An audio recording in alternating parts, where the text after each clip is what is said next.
तब्बल एक दशक आणि त्याहून अधिक काळासाठी प्रशांत किशोर नावाचे व्यक्ती हे नेत्यांना आणि राजकीय पक्षांना निवडून आणण्यासाठी एक राजकीय रणनीतिकार म्हणून ओळखले जात होते।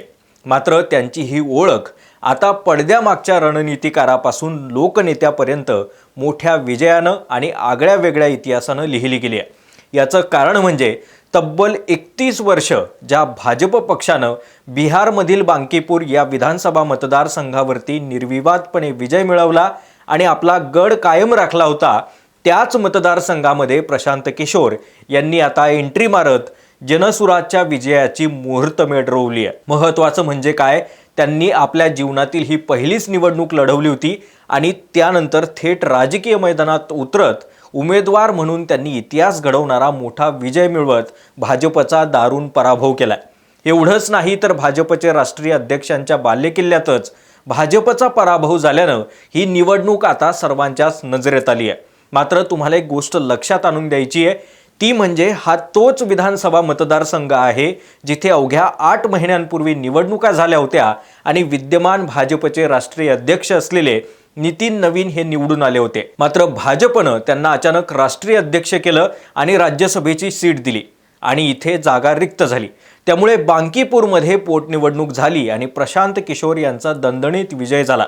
आता प्रश्न असा आहे की जो भाजप पक्ष इथे निवडून आला होता तिथे 8 महिन्यांमध्ये असं काय घडलं की भाजपचा इथे मोठा दारुण पराभव झाला। तेव्हा एका महिन्यापूर्वीच पोटनिवडणूक लढवणार असल्याची घोषणा करणाऱ्या प्रशांत किशोर यांनी बांकीपूरमध्ये कसा विजय मिळवला, त्यांनी कोणती रणनीती आखली होती आणि बांकीपूरसह 2025 मध्ये ज्या 238 जागा लढवून एकही जागा जिंकता न आली होती, अशा किशोर यांनी पोटनिवडणुकीमध्ये लढण्यासाठी पुन्हा एकदा हाच मतदारसंघ का निवडला, हेच आपण या व्हिडिओमधून पाहणार आहोत।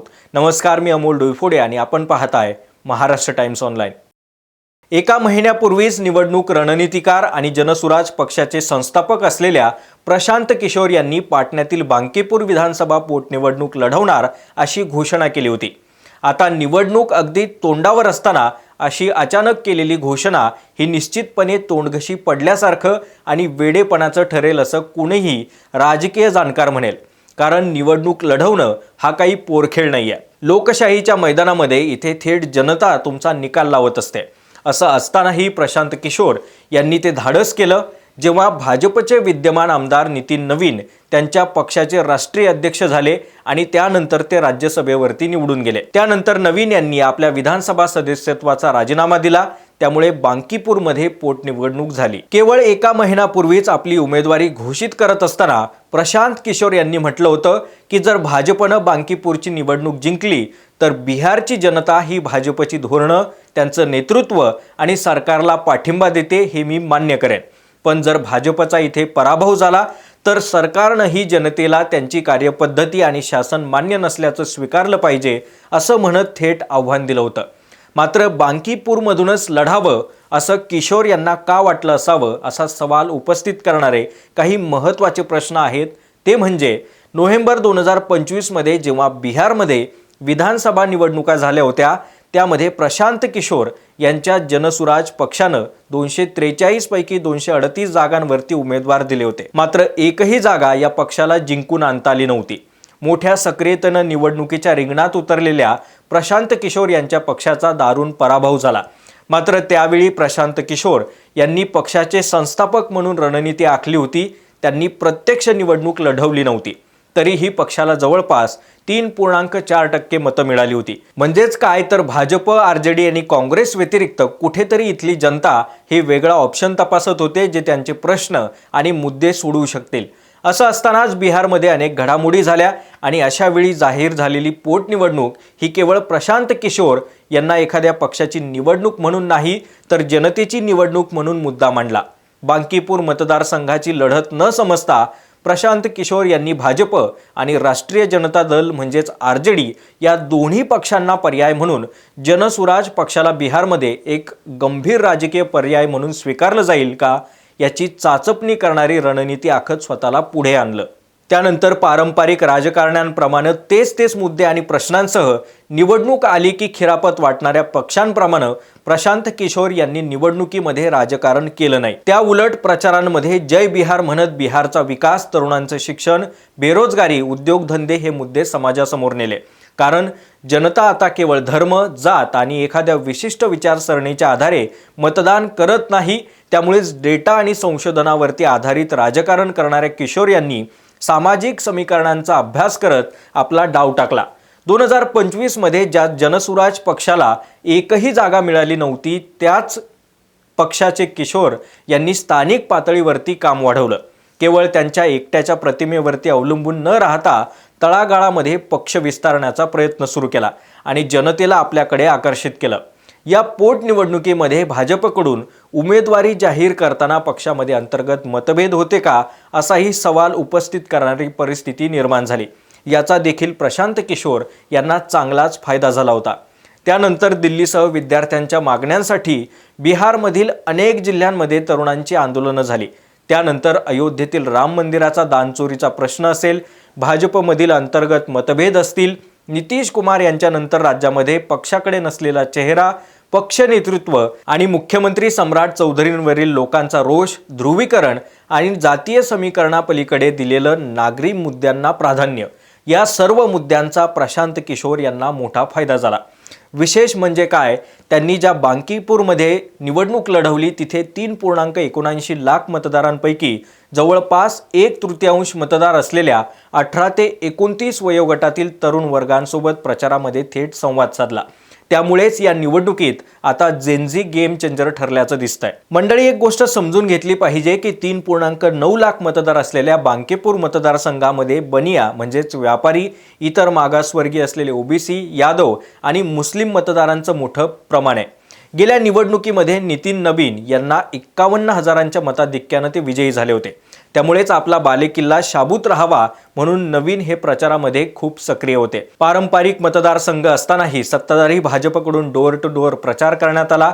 अनेक आमदार, खासदार, केंद्रीय मंत्री, भोजपुरी कलाकार यांनी जोरदार प्रचार केला।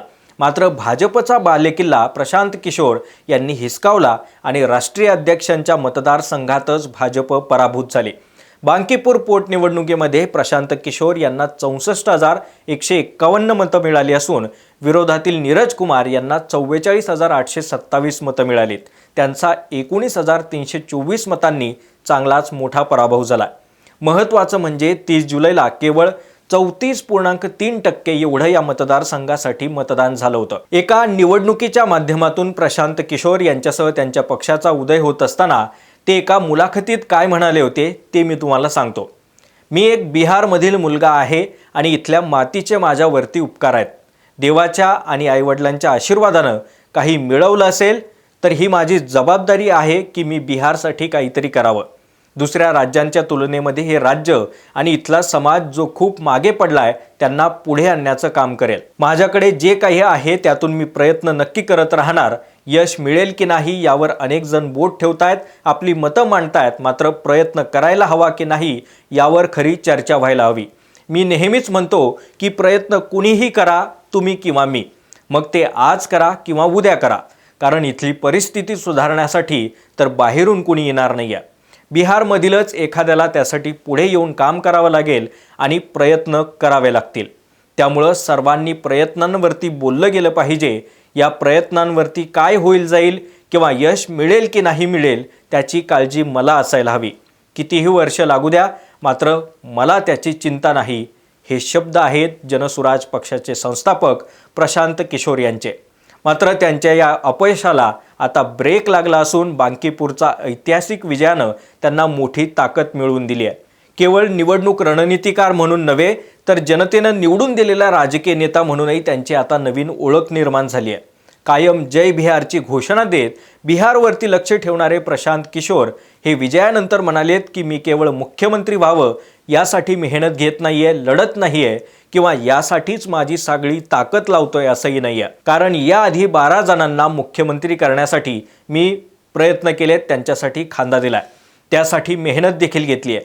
मी आमदार झालो म्हणून बांकीपूर लगेच बंगळुरू होणार नाही, मात्र येत्या 2 ते 3 महिन्यामध्ये तुम्हाला इथे मोठा बदल झालेला दिसेल। महत्त्वाची गोष्ट अशी की ही निवडणूक बिहारमधील नालीगली म्हणजेच कोणत्याही स्थानिक प्रश्नांवरती नाही, तर बिहारमधील नेतृत्व कुणाच्या हातात द्यायला हवं यावरून झाली आहे। यासोबतच बांकीपूरमधील जनतेनं एक असा संदेश दिलाय की सम्राट चौधरींच्या जागी कोणत्याही कुशवाह समाजातील व्यक्तीला मुख्यमंत्री करा, जो कोणत्याही परिस्थितीमध्ये बिहारचा विकास करेल। मंडळी, या व्हिडिओच्या शेवटाकडे जात असताना काही प्रश्न उपस्थित करतायत, ते म्हणजे नेहमीच सामाजिक समीकरणांसह कौल देणारा बिहार बदलतोय का? बिहारमध्ये प्रशांत किशोर यांच्या रूपानं नव्या राजकीय शक्तीचा उदय झालाय का? आणि जनतेनं भाजप, आरजेडी आणि काँग्रेसवरती विश्वास न ठेवता आता चौथा पर्याय निवडलाय का? या सर्व प्रश्नांबद्दल तुम्हाला काय वाटतंय, तुमची काय मतं आहेत, आम्हाला कमेंट्स करून नक्की कळवा। व्हिडिओ आवडला असेल तर जास्तीत जास्त लाईक करा, शेअर करा, सोबतच आमच्या महाराष्ट्र टाइम्सच्या यूट्यूब चॅनलला सबस्क्राईब करा। आम्ही सर्व सोशल मीडिया प्लॅटफॉर्म्सवरती आहोत, आमच्या फेसबुक आणि इन्स्टा पेजलाही फॉलो करा।